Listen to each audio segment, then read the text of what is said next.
thank you for joining us at the ever-improving No Soundbites Allowed podcast. My name is Michael Vasquez. We thank you for joining us in this adventure of describing the politics that go on in our nation on a personal and local level as often as possible, giving you, the audience, more than just 30 seconds to understand what's going on in our nation. We look forward to joining you as we go. Just sit back, enjoy the ride. Please remember, if you like the episodes, like it, share it, let other people know, and if you can, please donate, even if it's $2, even if it's $5, because it all makes a difference.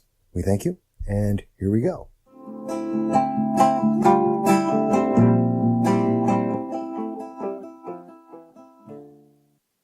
Hello, everyone, and thank you for joining us on this very somber episode of No Soundbites Allowed.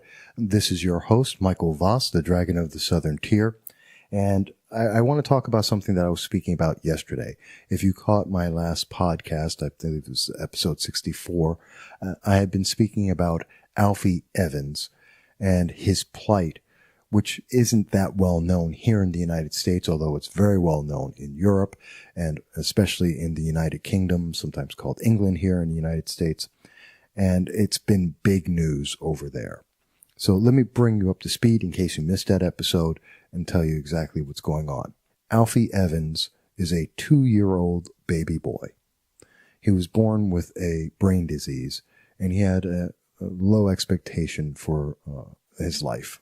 And in fact, over the last year, he's been on life support in England, fighting for his life. And his parents have been fighting for him as well. And they've been fighting not the disease, not finances or anything of that kind of nature. England has socialized medicine, and because of that socialized medicine, England has been fighting against the parents, and the United Kingdom has been fighting to kill Alfie Evans. Now, as I said, Alfie Evans did pass. It was reported by the BBC approximately 16 hours ago, and it's just now coming across the news in the United States and letting people know that Alfie Evans has passed. But the thing, as I said, it's the government of the United Kingdom. In particular, it's the National Health Service, is what they call it in England, that runs the socialized medicine of the nation. They have been fighting against the parents, and the courts in England also fought against the parents and decided against them. And let me give you the full understanding here. So the parents pleaded with the government to allow their child to get the treatment that they needed. The father believed that his son, Alfie, was misdiagnosed and that he had the ability, there was a chance that he could live a full or at least more of a life than what had been diagnosed on him. And he believed strongly that there were efforts that could be done. The Pope stepped in and made announcements demanding that Alfie Evans' life be continued, to be extended. And the reason why the Pope was saying this, and the reason why the parents of Alfie Evans were saying this, is because the National Health Service of the United Kingdom decided that they were going to take Alfie Evans off of life support and not allow him to continue to live and to cease treatment on him, which is essentially a death sentence. They were looking to kill this 2-year-old child. And the parents took it to court to try and fight that. And when they went to the courts went back to the very same doctors, the very same accountants at the National Health Service of the United Kingdom, and those doctors, those accountants said, he can't live. He's not going to get better. There's nothing that we can do. Take him off the life support and he'll die. And the courts said, well, that's it. And they disavowed the desire of the parents, the rights of the parents. They disavowed the rights of Alfie Evans, a living being, and took him off life support. And they expected him to die. And that was on Monday of this week, Monday, the 23rd of April. And as much as the doctors guaranteed that Alfie Evans would die, as much as the courts agreed and said Alfie Evans would die. Alfie Evans lived. Alfie Evans continued to live off of life support, even though every medical professional that spoke to the United Healthcare Service of England said that he would die and that there was no hope whatsoever. Alfie Evans lived, and he was fighting for his life. His parents took that sign and said they were going to continue to fight as well. And they went back pleading with the United Healthcare Service of the United Kingdom of England and said, keep him alive. Let's get him treatment. Can we help our son? And England said no. Let me be more specific here. Not England. The health service, the socialized healthcare system of England said, no, Alfie's going to die. That's what they said to the parents. Regardless of the rights of Alfie Evans, regardless of the rights of the parents, regardless of any pressure internationally, the Pope, no matter, they had determined Alfie Evans would die. Now let's go a little bit further. Because, as I said, this is an international story. It's not just about England. Because Italy heard about this, and the doctors and healthcare professionals in Italy said, no, we agree with the Pope. We agree with the parents. We agree with Alfie Evans' right to life, and we will help. We will fly the family to Italy, and we have a hospital waiting to provide care to keep Alfie Evans alive and to give him a chance and to double check whether or not the doctors had made the correct diagnosis. We will give him a fighting chance at life. That's what this nation of Italy said to England. And England said no. Not only did they say no, that Alfie Evans could not go to Italy, they barred Alfie Evans from leaving the hospital. And then Alfie Evans was on a feeding tube, so he was off of life support, but he was being fed. They denied him food. So the government of England, in particular, the National Health Service that runs the socialized medicine of England, of the United Kingdom, said that they wanted to kill a baby so badly that they denied the baby treatment and food until he would die. That was this week, April 2018. This isn't the Middle Ages. This isn't the birth of modern medicine. This isn't the 1950s. This is current 2018, all the science that you could imagine with computers and everything else. And they made a decision to kill this child. The nation of Italy went so far as to give Alfie Evans citizenship in the nation of Italy so that he could fly to his new homeland and get health care and to be taken care of and given a fighting chance for his life, this 2-year-old baby. And the British government said no, and they blockaded the hospital, putting police in front of there, stopping anyone from allowing the baby to leave, as they denied the baby food and treatment and allowed him to eventually succumb, as he did today, April 28th, and died. They starved a baby to death because the socialized medicine, the National Health Service of the United Kingdom, had determined that Alfie was better off dead than providing him any health care. They believed that he was not alive, that he was essentially dead, that he had no rights because he was already dead to them, and they would not spend money or any resources on keeping him alive. And rather than allow him to go to another nation to be taken care of, they would rather see him die. Because if he went to Italy, I believe, and this is my opinion here, if he went to Italy, then he would have been, and if he had been found to have been misdiagnosed, and if it was found that there was a way to take care of him, they would have been proven wrong. And how many millions of others what would be the reaction across all of the United Kingdom? What would be the reaction to socialized medicine? I know people laughed back in 2009 when they heard about death panels, when people were talking about the horrors of socialized medicine. And everyone laughed about it. Sarah Palin didn't know what she was talking about.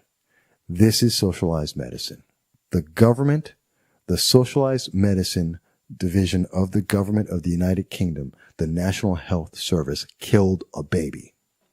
And I have to ask you very seriously and very directly, if they are willing to kill a baby, what would they do to anyone else? If they would go to the extreme of starving to death a baby and denying healthcare treatment to a baby, what other being has a better chance? If they have no sympathy for a baby, what sympathy would they have for anyone else? That's a serious question. And that is what is the problem with socialized medicine. Because once you've been determined that you are no longer worth keeping alive, there is nothing that they will stop at until you are dead. And we see that proof. They wouldn't even let the baby get on a plane that was paid for to go to another nation that went so far as to give him national citizenship so that he could be taken care of for free. And they denied it. They rather have that citizen dead. That is terrifying. And I want you to think about that for a moment as we go to a break, and then I will come back and I will tell you what that means to us here in the United States.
Hello, everyone, and thank you for joining us back at No Soundbites Allowed on this very somber, this very serious issue.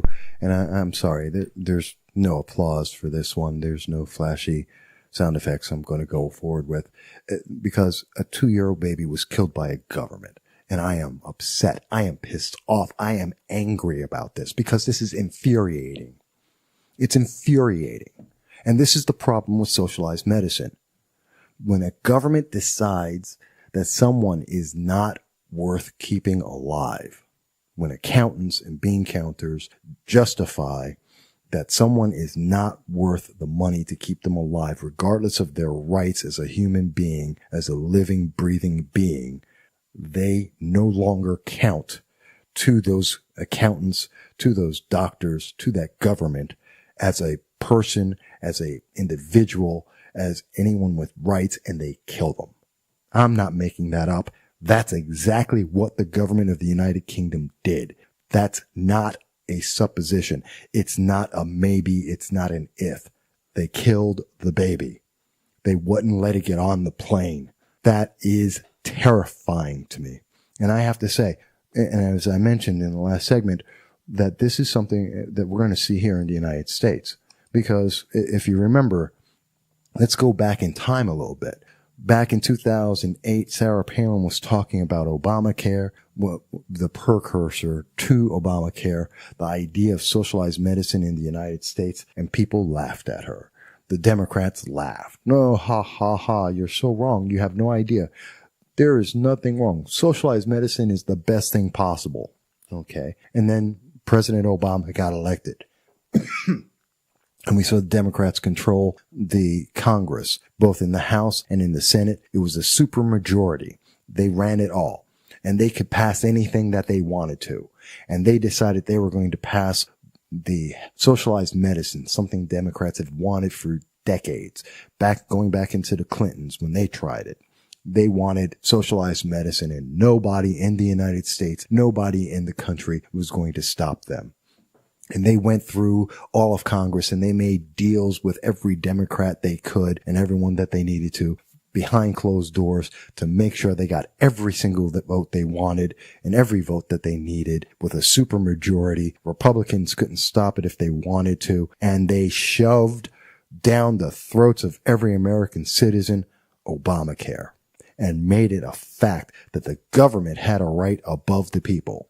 And when they created that, they also created a panel of accountants that are there to decide whether or not it was worth keeping you alive. Because in the United States, Obamacare is built on the same structure and the same system as we find in England. And I want you to think about that. The very same system, the National Health Service in England, is here in the United States. Okay. It's called the U.S. Preventative Service Task Force, which is there to help determine what kind of drugs are given out to people in America, what kind of treatments are approved of here in the United States, and what doctors and HMOs should do for people or not do for them. And if you remember, it was back in November 17th of 2009 that I wrote an article at the mvass.com, my personal blog, political commentary site, and I spoke about the new breast cancer guidelines, which equal death panels, just like was spoken about by Sarah Palin and many of my Republican colleagues across the nation.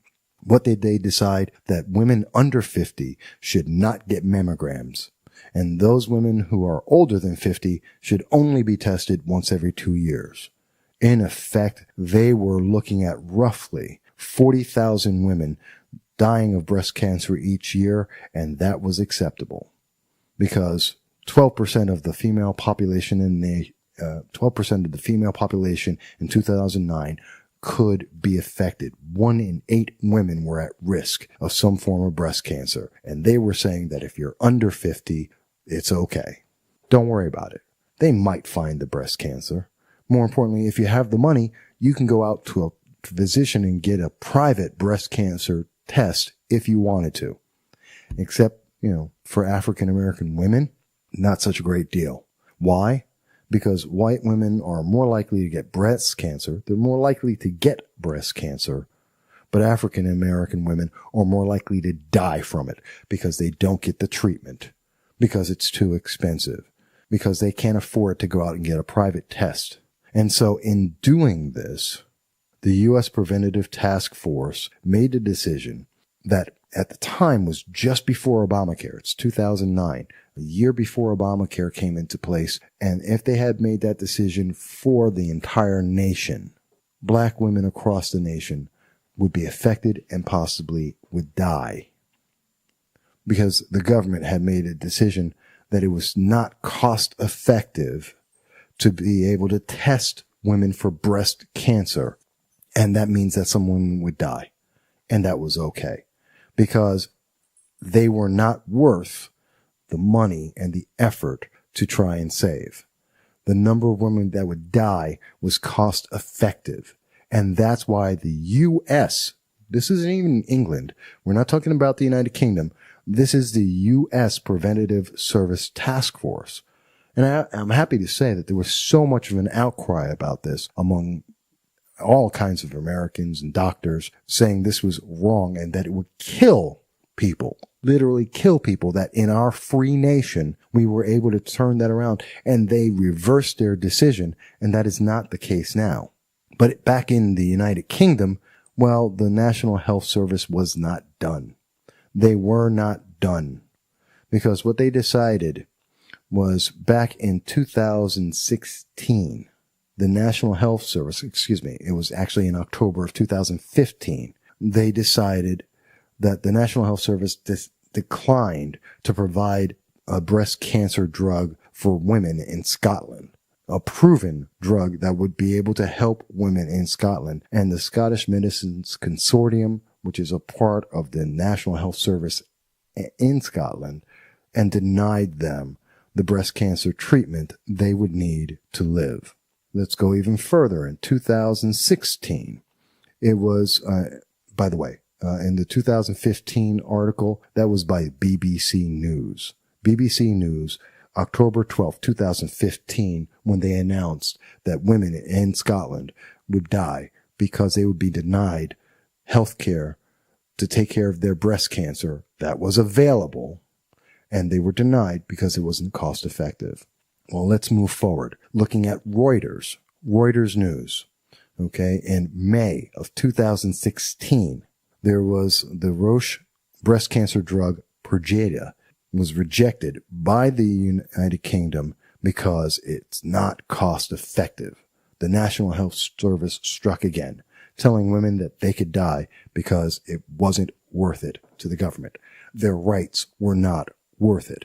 And when you say, well, what was the cost? According to the iNews of the United Kingdom, which made, and this was on September of 2017, September 29th of 2017, the iNews of the United Kingdom reported that it cost 43 pence per day.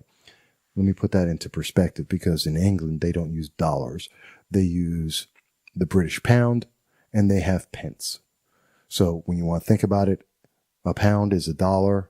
A pence are pennies. 43 pennies. That's not the exact dollar equivalent, but essentially 43 pennies a day to keep women alive and help them treat breast cancer successfully was denied the women of England because the National Health Service said it was not cost effective. Is that insane? The National Health Service, I do want to also report that in 2017, 2 years later, England did make a change. The National Health Service did change its mind. How many women died between 2015 and 2017 because the National Health Service decided it wasn't cost effective? Did they factor in the fact of how many women would die from breast cancer and said, well, now that we've had enough women die, now it's cost effective to continue to go forward? They essentially paid for the service for others. Is that the decision they made? And I bring it back to the United States. We built our system of Obamacare on the backbone of the socialized medicine system in the United Kingdom. These are the kinds of decisions that nationalized healthcare makes. Because when you give up your rights to the government, or you allow the government to place its decisions over the public, then the only thing that is left is a decision by the government without any influence of the people. It is the government making all decisions on life and death. And that's when you see, coming back to the United States, that's what you're going to see. The government gets to decide, this drug is too expensive, you get to die. This drug is less effective, but more cost effective, you get to have that instead, and you may die. These people are dead. That's what the equation is. Now, you don't have to call it a death panel. You can call it the U.S. Preventative Services. You can call it the National Healthcare System of the United Kingdom. You can give it whatever name you want. What are these people doing? They are deciding how much is your life worth. If you have a disease like breast cancer, if you're a baby and you're born with a defect, they are there to decide how much is your life worth. How much are they willing to spend on it? And if the number is not in your favor, they decide that you are better off dead. And that means that we can expect at some point that there is going to be an American parent who is going to have a child who is going to need health care. And can you imagine the news that's going to be coming out when you have to see an American parents begging and pleading the government and fighting in the courts to save their child, and the American government saying no. The courts saying no, because a bean counter said it's not cost effective. Can you imagine that? Can you imagine that Italy would say, we are willing to fly that child over from America to Italy and give him national citizenship just to save the life of that child, and the American government saying, no, it's better to let him die. Can you imagine that? That is insanity. That is insanity. And it is aggravating. It's frustrating. And that's why I'm making this podcast, because this is wrong.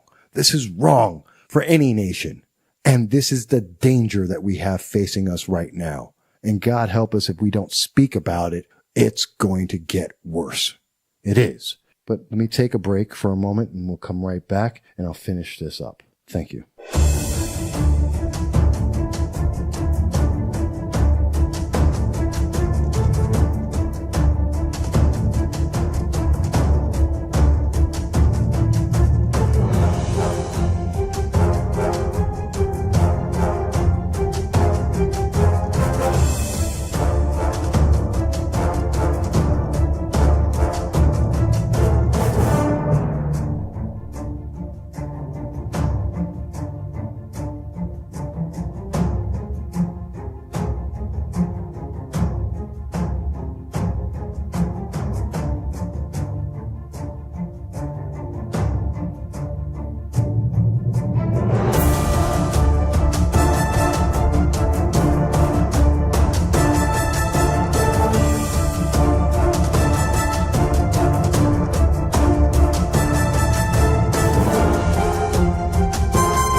Hello, everyone. That's right. It's Michael Voss, Dragon of the Southern Tier, here on No Soundbites Allowed. And yes, this is a subject exactly why this podcast exists. It needs more than 3 minutes to be able to speak about what's going on here. We can't afford to have the news media, the mainstream news media, do a 30-second soundbite on this very important topic, or to watch pundits bypass this and gloss it over in just a sentence or two and miss the point and miss the fact that this is connected.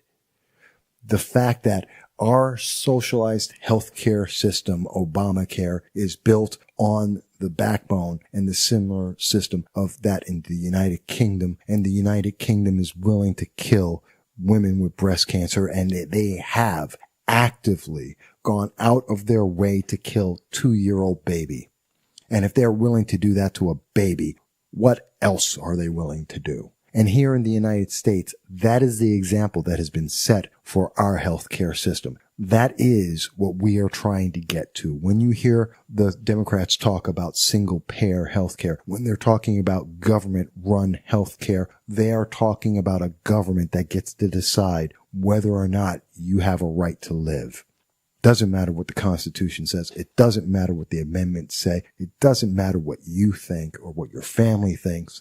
They have bean counters that have already equated what your life is worth, and they will kill you. They will, because we see it being done.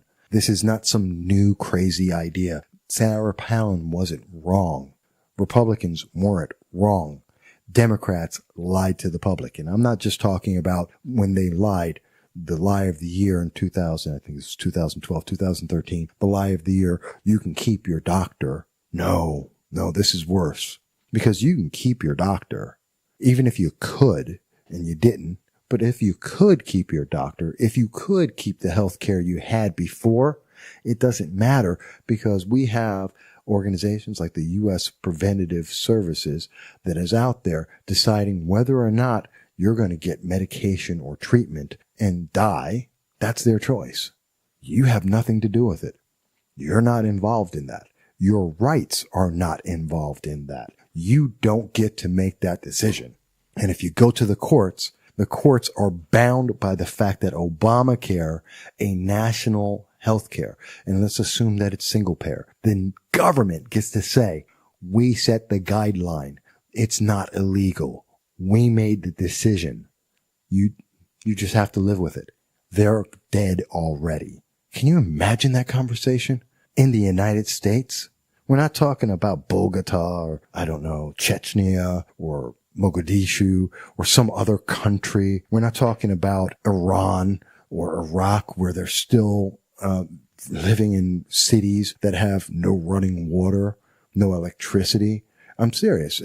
I'm not picking on these people, but I'm saying that's something you would expect to hear from one of those nations where it's very extreme to be able to live, where they have a very different view of life. And there is no constitution. There are no amendments. There is no priority on the life of a citizen and the right to life. No, what we're talking about is the United States, the republic of the nation, where we are supposed to have all of these rights. They are God-given rights according to the Constitution, rights that the government cannot take away. Cannot. These are rights that are explicitly ours first, above and beyond any other laws. And when we look at socialized medicine, by its definition, it defies that. It defies that. It categorizes you, and it says you are only worth X. And when you exceed that value, you're better off dead. That is the government killing people. People laugh and they say, well, I don't want to call it a death panel. That's not a death panel. Yes, it is. It's a death panel. There is no question about it. Of course it's a death panel. When someone has decided to kill you because they won't give you treatment, because they won't give you a medicine, then they are trying to kill you. That is no different than someone stabbing you or shooting you. You're not going to get better. You're going to die. This is a major deal. This is a big deal. And you know what? You're not hearing it on the mainstream media. You're not hearing it from the majority of pundits. It's being glossed over. They're giving you 30 seconds to hear about this and not telling you how big a deal it is, because it's not just about Alfie Evans and his parents. It's not just about the National Health Service of the United Kingdom. It's about Italy. It's about Europe. It's about the United States. It's about what socialized healthcare means and how it affects people and how it can kill people, because the government has more rights than you do. The government has more decisions than you do. They get to make the decision about your life, whether you like it or not. That is socialized medicine, because when the government is the doctor, the government gets to decide, not you. And that is terrifying. How could we ever consider this? When you hear people talk about the socialization of the world, this is what they're talking about. These kind of decisions where your rights, your life is meaningless because the government is meaningful. And I know I've said this maybe a couple of different ways, but it has to get through, because we have to talk about this. Now, I would love to hear someone tell me how they believe socialized medicine, and I have lived in a nation with socialized medicine. I've lived in the Soviet Union. I've lived in Moscow, not for a week, not for a month, a year and a half. I went to the doctors in the Soviet Union. I've been here in the United States. I've been to doctors here. And guess what? I don't trust socialized medicine in the Soviet Union. That is dictated by how much money I have. It's about corruption, and where People who can have enough money to get the proper treatment get it. And anyone else gets the government treatment, which kills people. And that's how it works. So if you don't have enough money, if you don't have enough influence, if you don't have enough power, you get the government standard, and the government standard will kill you. That's socialized medicine from the source of the socialist system, the Soviet Union. That's how it works there. Everyone else is a slightly lighter version of that version. And guess what? They are still willing to go to the extreme. The light, really nice version of socialized medicine, of socialism itself, is that they kill babies. And they're willing to kill moms with breast cancer. And God knows what other stories that haven't hit national or international news that allow people to die. And this is what America wants to be. This is what we want to have. When you hear Elizabeth Warren, Nancy Pelosi, Chuck Schumer, Kirsten Gillibrand, Anthony Brindisi, when you listen to all of these people, when they're talking about how this is what we need socialized medicine, Maxine Waters, all of them, when they're out there and they're telling you this is going to be great, the government will be able to take care of it. It will be free. It's not free. There's a cost. And the cost is your life. Maybe not today, maybe not tomorrow, but the next day, or the day that you become more expensive than they have calculated you should be, and you're dead because you don't count anymore. It doesn't matter unless you have friends, unless you happen to be a member of Congress, or you have friends in Congress, or you have some other politically connected individual, or if you're really, really rich. Those are the only things. Because for everyone else, the bar is lowered, and you only become a number. That number is how much your life is worth. And I'm sorry, I refuse to believe that my life is defined by some accountant somewhere putting, I don't know, pluses and minuses down and figuring out, well, this young black Hispanic man, and actually not so young at 50, this man, well, he's mostly more dead than alive. He's lived longer than he should. He's almost to the life expectancy of a black man in America. So we're not really that interested in keeping him alive. Doesn't matter what I do, doesn't matter what I think, doesn't matter about anything else. And unless I'm independently wealthy or very well politically connected, that means they would kill me. And I don't like that idea. And one day, it will be you. If you're listening to this podcast right now, you may be 25, 35, 45 years old. Maybe you're 18. Maybe you're 10. And you're listening to this podcast, and you know what? You're the next one. Because at some point in your life, you're going to need health care. At some point in your life, you will have to make a decision. And if we are more and more socialized, the government will be on the other end of that decision. And they will say they don't agree with you. And because of socialization, the government is right and you are wrong and you don't count anymore. It starts here. It's starting with healthcare, and they're talking about it in employment, and they're talking about it in economics. Socialize, socialize, socialize. Well, guess what? At the end of the road, when you get done with all of the socialization, you wind up with a government like the Soviet Union. And in the Soviet Union, your life is meaningless.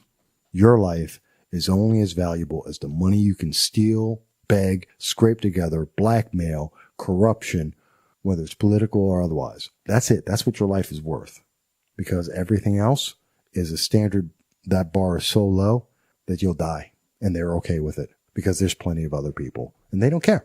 That's population control. That is terrifying. This is insane, folks, that I have to even talk about this. But what's more insane is no one else is talking about it. They're not giving you that full explanation. 3 minutes on the news is not talking about this. A sentence or two from a politician is not talking about this. And that's the ones that are talking about it because the majority of America is not. The majority of American politicians are not talking about this. And the ones that do are being totally discounted. People are saying, oh, you're just a Trumper. You're just a Republican. You're just a conservative. You guys hate people. I'm trying to keep people alive. Hate? It's not hate. I'm fighting. This conversation is a fight for life. To keep people alive, to have the right of every American to choose their health care and not the government and not some bean counter for the government. But People want to say, oh, well, no, Republicans want to kill people. No, we're trying to keep you alive. And quite honestly, this isn't a Republican-Democrat idea, other than the fact that all the Democrats, the Democratic leadership, and I do make a difference here, the Democratic leadership is progressive, and the progressives are very much in favor of socializing everything, because it puts a very small group of people in power and everyone else is subjugated and subordinate to that power. And they hope to have that power since they are leading the charge on being the socialists in there. Guess what? History says the people who lead the charge aren't necessarily the people who are going to be running things. And if you look at Russia, a lot of the people who helped bring communism in were killed. You look at China, the people who brought communism in, a lot of them died, even those in the leadership, because it doesn't necessarily work out the way you think it will. If you think so, look at Lenin, look at Stalin. Tells you a lot right there. History has already made this decision for us. It's already shown us the path. I am terrified, because when a government can kill a baby and another government is copying step by step the path leading to killing babies, I have to be scared. And this is not a 3-minute conversation. It's not a 30-second conversation. This is a full-on national, let's talk about this until we get it right kind of question. We need to address this across the nation. We need to be sure that we want to go down this path and give the government the right to decide who lives and who dies. Because one day it will be your mom or your wife or your sister or you that has breast cancer. One day it will be your child that will have a whatever condition that the government decides they should be dead. It will be you one day with an affliction that the government gets to decide whether or not they want to treat it. And you don't have a choice. That is terrifying. And if they are willing to do that, if the United Kingdom is willing to forcibly kill a 2-year-old child, what else would that socialized government do? What else is that socialized government capable of doing? They have the power. What else could they do to their people? And think about that here in the United States. If the government can decide, for whatever reason it chooses, to allow you to die, what else would that government do to you? Is there anything that's off limits? Is there anything that's out of bounds? Because I don't really know of anything that could be worse. If they're willing to kill a baby, I can't think of anything else that is sacred and safe. There is no group, there is no political power, there is no amount of money that would make you safe. And when a baby isn't, that would be the last thing that someone would kill. That is the last thing that someone would forcibly ensure death would happen to. Really? Really? Are we really on that path? Let's really talk about this. Let's make this subject. I don't care if it's this podcast or someone else's, or you write it yourself, or you write an article, you put it on Facebook. I don't care. Let's make this conversation go across the nation, and let's make sure we have a very clear idea of where we are going before it's you or your family. Let's make sure we know this is what we want to have happen to us and our kids and the next generation after that as well. But I thank you for listening into this episode of No Soundbites Allowed. I hope it's been thought-provoking. I look forward to every comment, and let's talk about this. I'll talk to you soon.